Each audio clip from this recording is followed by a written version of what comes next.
Pleased to be joined today by Congressman Tony Gonzales. Congressman, thank you for joining us on the Spriester Session. Yeah, thank you for having me, Steve. I want to talk about the runoff. Obviously coming up, you've been in a runoff before, but never as the incumbent. Sure. Is it a different feel for you this time around, and are you surprised you find yourself in a runoff? Oh, I'm not surprised to find myself in a runoff. Texas 23 is a tough district. It's larger than 30 states, 29 counties, stretches from San Antonio to El Paso, 2/3 of the Texas-Mexico border. You're really representing 4 different types of people.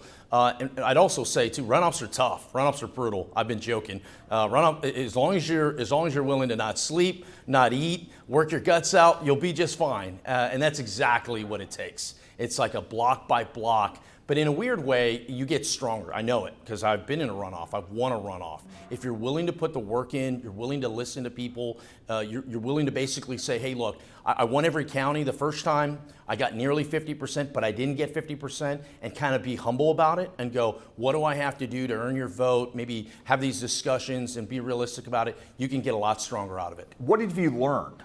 What are you changing between, the first time and now this runoff? Yeah, some of it is people are mad, Steve. People are mad, and they're mad for a reason. They're mad because inflation's through the roof. They can't afford to buy a house. They can't sell a house. The border crisis is very real. They're just really angry, right? And so they're looking for someone to tap into that. I get it. The other piece too is I got to do a better job of highlighting some of the wins that we've done, real things that help people, not just the politics stuff. All that stuff kind of goes back and forth, but some real things. I'll give you an example. Last year we had 42 police officers here in San Antonio that were shot at in the line of duty. This was a historic number. And one of the things I did is I sat down with police officers, those half dozen police officers that were shot in the line of duty, and I asked them, hey, if there was one thing I can do, what would that be? And they asked me for bulletproof vehicles that had bulletproof windows and bulletproof doors. So guess what? We're working with the police department, we're working with the San Antonio Police Officers Association, and we're getting them that. We delivered a child development center in Lackland Air Force Base, so important to Military City, USA. We've delivered some just roads and infrastructure, but the big piece is just showing up and delivering in good times and bad, and I need to do a better job of highlighting some of the wins. You said people are angry. People are angry out there at a lot of different things. Do you think that's why you're caught up in it? It's kind of a, throw the incumbents out kind of movement? Part of that is that, but the other part of it too is I've only been in politics 3 years. I retired from the military after 20 years, and I jumped right in, and I go right into Congress in the toughest district, and then all these things happen, and there I'm at the center of this border crisis, the center at the worst school shooting in Texas history. And so a lot of times what I've learned is, as a member of Congress, you don't get to make a lot of choices. The votes that come before you sometimes are bad and worse. And so either way, you're kind of put in this spot. So a lot of times it's about explaining what happened, and also what I've learned, listening. I need to do a little bit more listening on the front end. And my job is, while I may have my opinions or my take on things, my job is to always represent my district. What does my district want? What is in the best interest of my district? So those are a couple of things. You were censured by the Texas Republican Party. You've been targeted mainly, I would say, over the vote in gun control in Uvalde.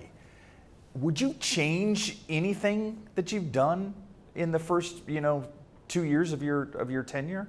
I would change maybe how I approach some things. I wouldn't change my voting record. I'm very proud of my voting record. One of the things that, I'm a retired Navy Master Chief. I spent 20 years in the military, 5 years in Iraq and Afghanistan. I have 6 children. My oldest graduated from UTSA. A lot of things are very personal to me in this district. I grew up in Camp Wood, which is 35 minutes away from Uvalde. So a lot of things are just very personal. So when that vote took place, it was all about how do we protect other families from ever having to go down this horror? At the same time, how do we protect those that are legally trying to purchase firearms? And so, I worked really hard on that piece of legislation. It really was a mental health piece of legislation. But one of the things that I've done is, since that legislation's been passed, how do you bring those dollars home? Because it's not real until we have those mental health counselors in our schools, till we have those school resource officers. We've worked really closely with DOJ to do just that. Yeah, were you disappointed on election night that you didn't win it outright? Because like you said, you were close. And I know that you didn't come out and talk to the media afterwards. I mean, was that a disappointment or was it something else? No, you're always disappointed. I mean, it was twofold. One is you're excited to get the most amount of votes, excited to win all 29 counties, excited to do well throughout, but you were just, I mean, who the hell wants to be in a runoff, right? But once again, if you're willing to roll up your sleeves, go to work, be humble about it, you can get a whole lot stronger out of the deal. I think back to that first race. You know, I had this runoff in the primary, and then I was going against this essentially anointed person that was supposed to win, but because of that grit and grind that I had to go through that first primary, I was able to win overwhelmingly. So I look at it the same way. It's like, this is God going, hey, look, you've done some things well, but you need to be a little bit more humble about things and listen to more folks, and I think everything will go over well. I think I misspoke when I said your first term. I mean, this is you're going through your second term here.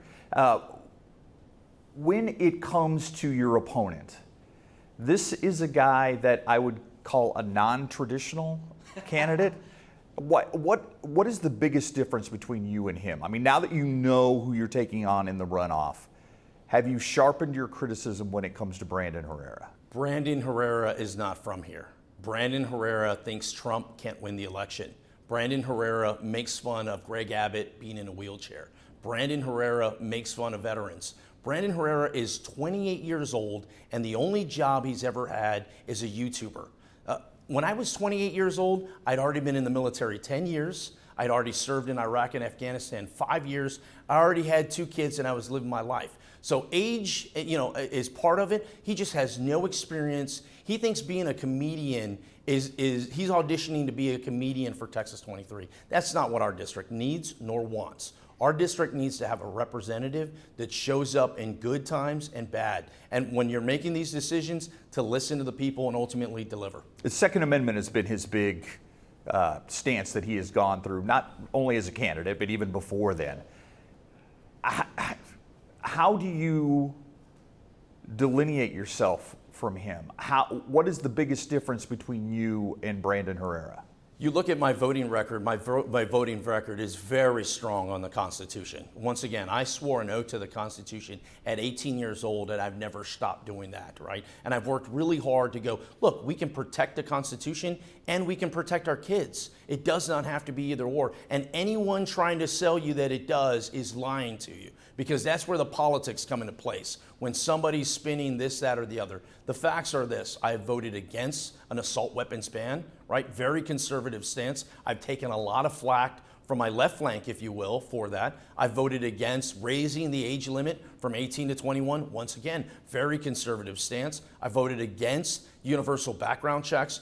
A lot of these different positions, I've taken those votes. I'm not talking about it. I've taken those votes. I've stood up there and do those things, and I will continue to do that. But I also believe, once again, our kids deserve to feel safe in their school. They shouldn't be murdered when they're eating breakfast. And we can fix this. But it's going to take a lot of time, energy, effort, and political capital. And it's going to take a bipartisan effort, correct? Yeah, I mean, this is when a crazy mad person comes into a school to kill kids. You think he cares if they're Republicans or Democrats or what color skin they are, or who they pray to? No, crazy people do crazy things.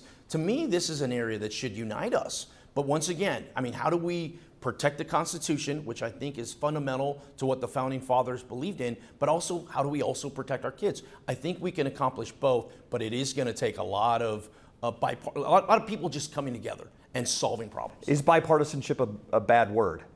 I don't think so. I'll work with anybody. I'll work with anybody who wants to solve a problem. And I've proven that at the local level. Terry Castillo, a city councilwoman, we worked together on some housing issues. On the federal level, Henry Cuellar is a very good friend of mine, and we've worked together on solving some national issues on that. Joaquin Castro, Chip Roy, I will work with anyone. I don't care what your politics are, if you truly believe in serving the people. Is it hard taking on a candidate who maybe doesn't have defined positions on certain things? When it comes, he's been very outspoken about gun control, not so outspoken about the border, not so outspoken about, immigration, some of the things that, you have already made record votes on. I mean, like you said, this is a guy who has made mainly his fame through YouTube. I mean, non-traditional.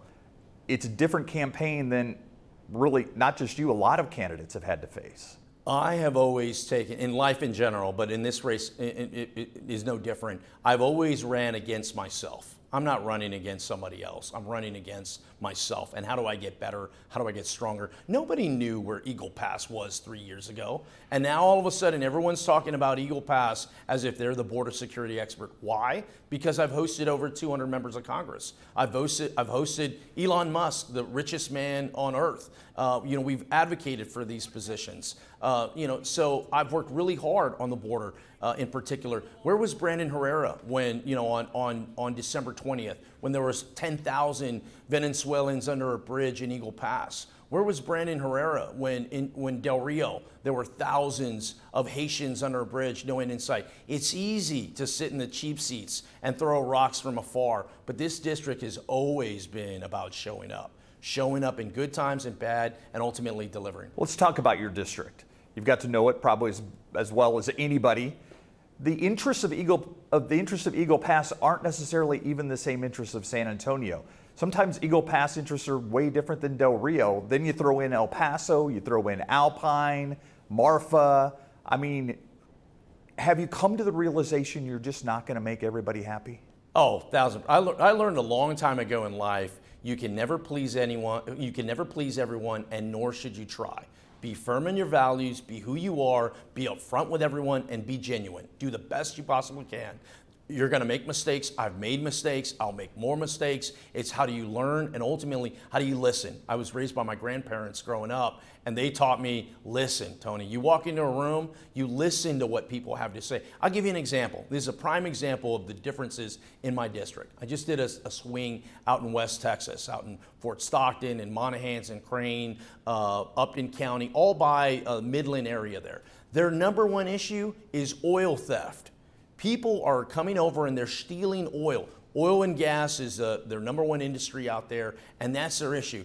You think that's the issue here in San Antonio? It's completely different, right? Or El Paso or the border. So in many cases, this district is very challenging, but it's also a whole lot of fun. I mean, you get to learn so much. Out in West Texas, the Jeff Davis Mountains, just the most beautiful parts I've ever been to. That's what I was saying. Just the geography is so different, let alone the different interests of the different communities. Sure. Final question for you. A Republican stepping into the booth on Election Day. They see the name Herrera, they see the name Gonzales. Why should they pick you? It's pretty simple. People should vote for me on May 20th. That's when early vote starts for the runoff. May 28th is Election Day. I would appreciate your vote because I've shown up in good times and bad. I live here. I'm raising my children here. I am vested. I grew up here. I grew up in this district, and it's my job to deliver for us. We have enough comedians in Congress. We don't need any more clowns. We need serious legislators that maybe don't always get it right, but they're always willing to put their fight, and they're always willing to get into the fight and ultimately deliver. Worried about what could happen on the 28th? No, you don't worry. I mean, the way I've taken it is this. As long as I do my job, good things will happen. And if you've noticed, I haven't really been campaigning. I'm not doing these rallies, and it's just going to work. If you look at our social media, Tony Gonzales for Texas, Congress Tony Gonzales. If you look at our social media, I'm just meeting with constituents. I'm meeting with elected officials, and we're just going to work delivering real issues for real people in a real way. And I think as long as I do that, good things will happen. That's all the questions I have. Congressman, thank you for your time. Thanks, Steve. Appreciate it, bro. Yeah, man. Yeah.